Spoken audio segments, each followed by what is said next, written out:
Yun.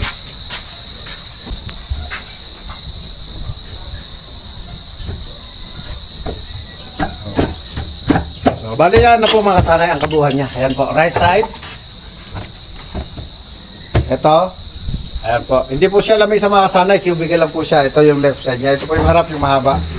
Bali, ipapaloob lang po dito sa part na to yung ano, yung ating mga lamesa doon sa kanilang opisina. Bali, kung mapapansin nyo mga kasanay, kulay brown. Ano po siya? Hindi lang po muna natin tinanggal yung papel.